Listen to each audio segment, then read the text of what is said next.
first fluffy meal! Yay! Pag nakikita ko to, mukha siyang malaking sanitary napkin.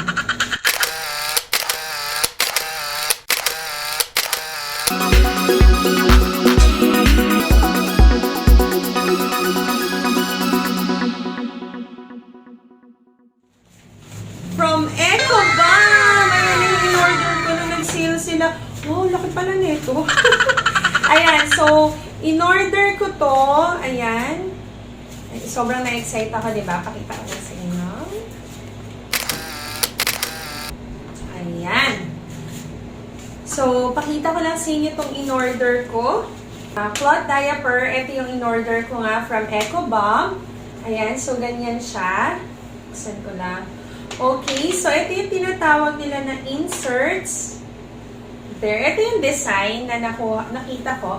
Hindi siya waterproof, pero makapal siya.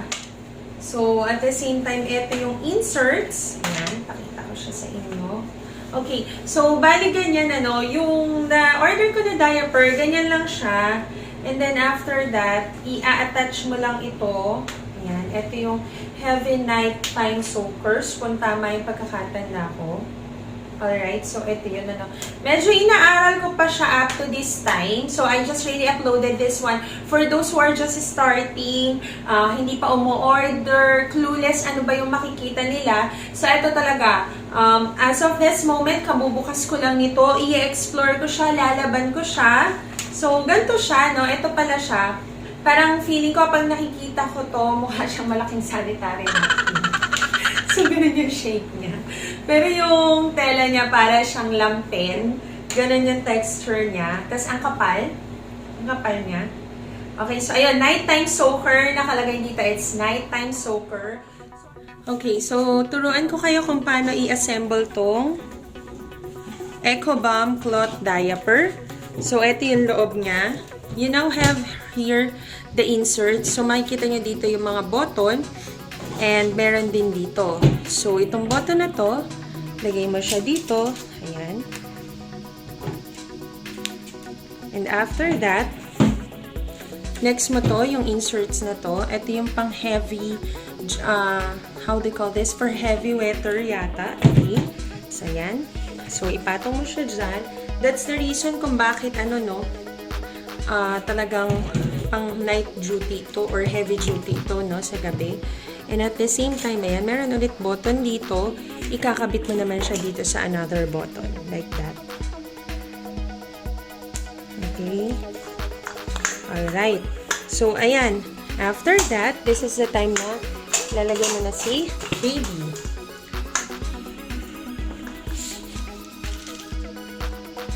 Okay, yan.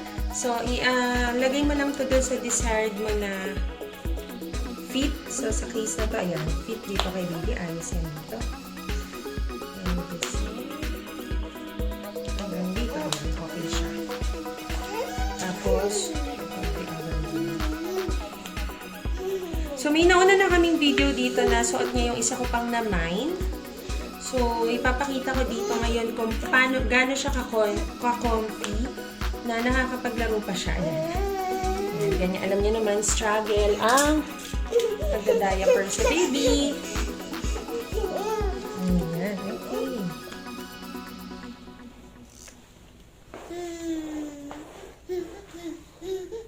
Okay, so there you have it. Ganun lang kadali isuot yung ECOBUM. Ayan, so ano nga ba yung mga benefits ng cloth diaper kung bakit nagustuhan ko tong itry? Well, number one, of course, in the long run, you'll save a lot compared to buying disposable diaper. Honestly, we only have 2 cloth diaper. We're still doing the wash and wear kasi tuwing gabi lang namin ito ginagamit. And in the morning, naka-disposable diaper pa rin kami. We started late kasi yung baby ko magsi-16 months na siya. But I believe there's no such thing as late when we are trying to save our modern earth, right? Our nature.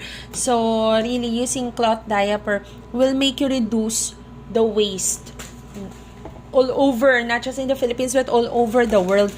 Tapos, nabasa ko pa na yung paggamit ng cloth diaper na mas napapabilis pala nito yung potty training ng baby.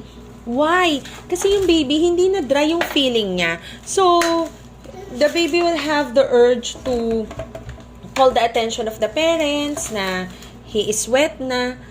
So, mas madali pala yung potty training ng mga babies na naka-cloth diaper. And aside from that, grabe, ang daming mommies ang naka-inspire sa akin to try this one, just like Sister Marlene, Mommy Bianca, Ma'am Mariel. These are the people na mga personal na kakilala ko talaga na chat ko to encourage, na talaga nag-encourage sa akin to try and really assist me and answer all my questions about cloth diaper. What are the brands that I have to try? What are the things that I have to do?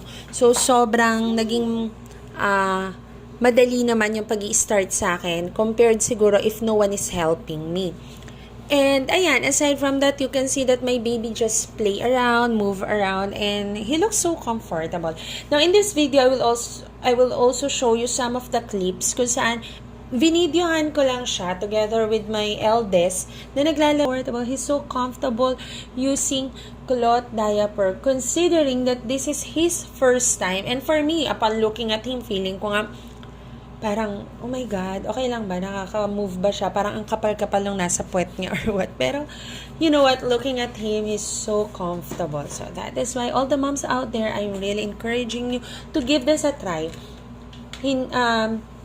Just like breast pumping, breastfeeding, and all the things that I have tried, yung dedication din dito ng mga mommies, parang double talaga, no? Kasi if you would try this one, you'll have benefits, but of course, number one naman talaga na kailangan mong ibigay dito is your dedication, your full dedication talaga na kaya mong i-face yung mga struggles dito, like washing, yun, removing of pupu, ganyan yung mga mai-encounter mo dito. Now, anyway, mommies, if you have learned something from this vlog, or if you get something, some insights, some takeaways from this vlog, please do click subscribe, like this video, and share. Thank you very much. I'm just showing you some of the videos of my baby using cloth diaper from ECOBUM.